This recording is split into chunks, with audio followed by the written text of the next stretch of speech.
Yo, what is going on, Headliner Nation? Welcome into my Week 8 start and sit analysis for the quarterback position. The top 12 fantasy quarterbacks are starting to settle in a little bit. There's still a couple of names up at the top that we really didn't anticipate this season, but a lot of the names in there are finally those guys that we drafted to show up. We should be getting Tua back this week, and unfortunately, Patrick Mahomes is almost outside the top 24 quarterbacks. Will DeAndre Hopkins end up helping him? We've got a lot to talk about today, so make sure you hit that like button for me. And we're going to kick it off on Monday Night Football with Minnesota and the LA Rams going to battle. Sam Darnold overall continues to be a very solid fantasy option, and when you see the numbers he put together against Detroit last week, that's probably about the same type of floor that he'll have this week. Against the Rams, he might have a better opportunity to score some touchdowns though, so hopefully that ceiling could put him inside the top 12. Minnesota is allowing the fourth most passing yards on the season, but you have to be careful of turnovers. And we know Matthew Stafford, the gunslinger,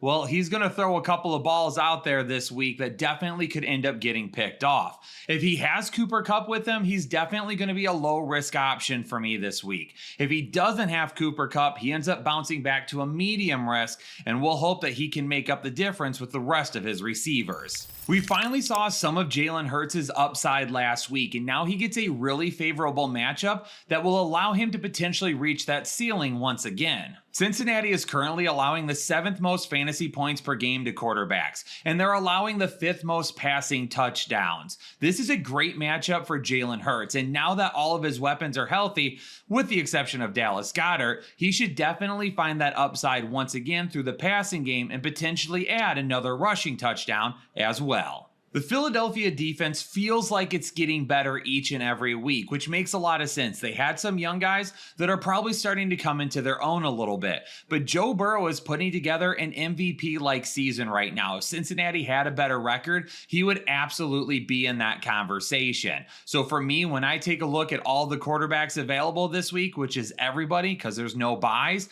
I'll go ahead and go with Joe Burrow over a majority of people because of the way he's playing, because of his weapons, and because of how solid his floor could end up being. Another quarterback in the MVP conversation, Lamar Jackson. Once again, he'll be a candidate this year, playing outside his mind right now and is the #1 quarterback in all of fantasy football. Not the greatest matchup in the world, but not the hardest matchup in the world, and definitely one where Lamar Jackson can still continue to reach that ceiling.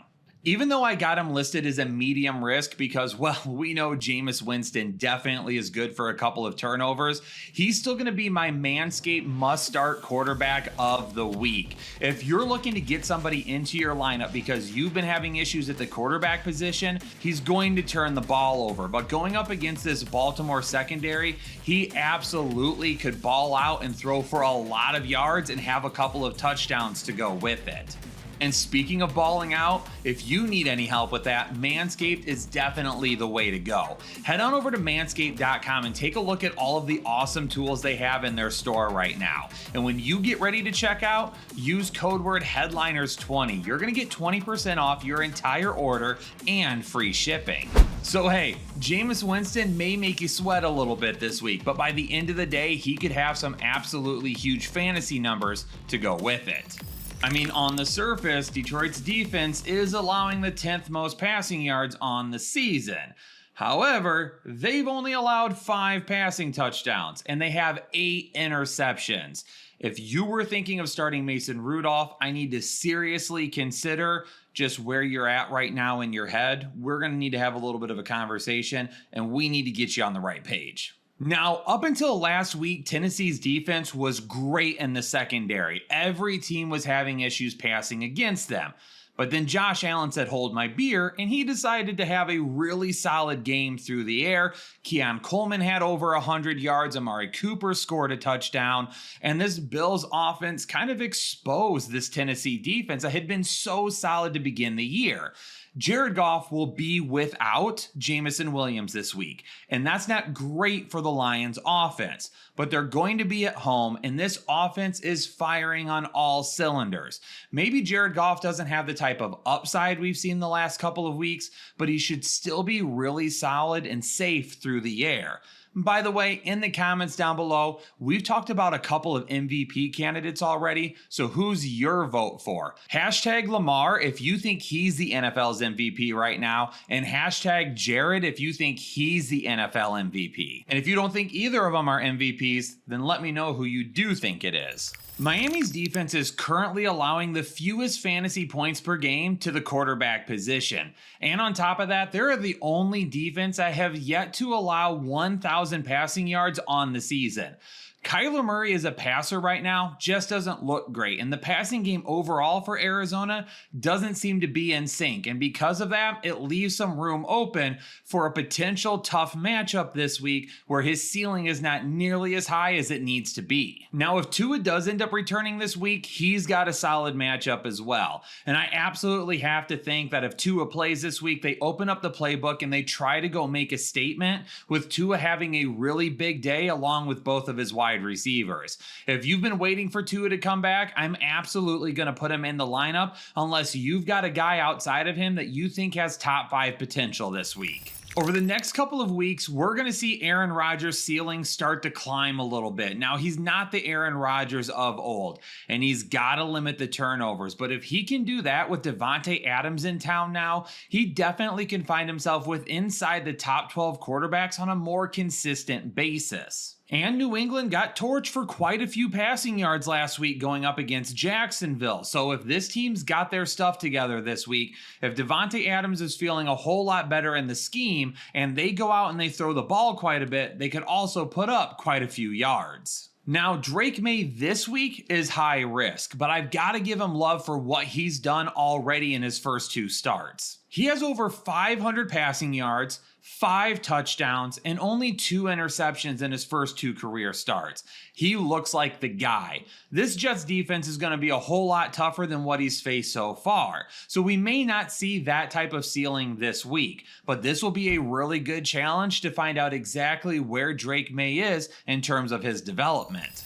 Remember what happened the last time Atlanta and Tampa Bay got together? Kirk Cousins threw for over 500 passing yards and 4 passing touchdowns. And now Tampa Bay is allowing the second most fantasy points to the quarterback position. He should have a super solid floor once again this week. Now, the offense for Tampa Bay is dealing with some issues, and if they can't keep up this week with Atlanta, maybe that type of ceiling won't be attainable again. But I'm going to head on over to Underdog, where his current projection is 259.5 passing yards, and I'm going to go higher than that projection, because if you essentially split his stats in half from last game, he should still end up hitting it with this projection right here, and I feel good about his day overall. Atlanta's giving up quite a few passing touchdowns, especially if you can reach the red zone on them, but Baker Mayfield does not have his top 2 weapons right now, so his risk this week is definitely a lot higher than what it was the last time these teams got together. The yards may not be all that bad, but if they can get down in the red zone, then he's got a chance to pass for a couple of touchdowns, and that is where he would make his fantasy day and find his ceiling. Jacksonville is currently allowing the most fantasy points, touchdowns, and passing yards to quarterbacks. This is a great matchup for Jordan Love. My only concern is that Green Bay puts it on Jacksonville so hard that unfortunately Green Bay has to back off the pedal in the second half. And if that ends up happening, maybe Jordan Love doesn't end up reaching a huge ceiling this week, but based on the matchup alone, he should be just fine. If this stays in neutral game script, however, Jordan Love could be the #1 quarterback on the week. Now, over on Underdog, his projection right now for passing yards is a little bit higher, but I went ahead and hit the slider and just bumped it down a little bit to 229.5. I feel like going over the top of that projection should be super easy, even if the fourth quarter ends up being a lot of running the football and maybe even Jordan Love ends up leaving the field at some point. Now, Jacksonville looked really good against New England last week, but this week going up against Green Bay is going to offer a little bit more difficulty. Green Bay does a really good job of picking the ball off and causing turnovers. And if they can get Trevor Lawrence for at least a couple of picks this week, that's going to cause some problems. And it could lead to a Green Bay score and Green Bay really putting the points up on Jacksonville. So Trevor Lawrence has some really solid upside, but if he keeps turning the ball over, unfortunately, his floor is going to get really low. 10 of 24. That's what Anthony Richardson was last week. 24 passing attempts, and he only completed 10 of them. Not only is he not throwing the football all that much, but he's not completing very many of them either. And that spells disaster for quarterbacks. However, in this matchup going up against Houston, it could end up being a little bit different. Now, Houston currently is allowing the second most passing touchdowns. If you remember back in week 1, Anthony Richardson hit a couple of deep balls to find the end zone through the air. Maybe that ends up happening again. But on top of it, Houston is also currently allowing the 4th most rushing yards to the quarterback position. So while Anthony Richardson definitely is a gamble this week because of what he's doing through the air, we know he can throw it deep on Houston. We know Houston gives up a lot of passing touchdowns, and we know they give up a lot of rushing yards to quarterbacks as well. He could be worth the risk in the right situation. CJ Stroud had an awful game last week against Green Bay, so I know a lot of fantasy owners out there may be frustrated about that. However, go right back to him this week. This matchup is super solid for him. He should go back to finding his ceiling, and he should be exactly what you need for your fantasy lineup. The Chargers are currently allowing the 9th fewest fantasy points per game to the quarterback position. And even if Derek Carr was a lock to return this week, which he isn't, it would be a tough matchup for him coming back from an injury. But for Spencer Rattler, it's also a really tough matchup. Probably both of these guys would be best left on your bench. Rattler, he doesn't really even need a shot. For Derek Carr, if you don't have any other choices whatsoever and he does play, you could potentially risk it, but I would want to see a week with him back and fully healthy before I start tossing him out there once again.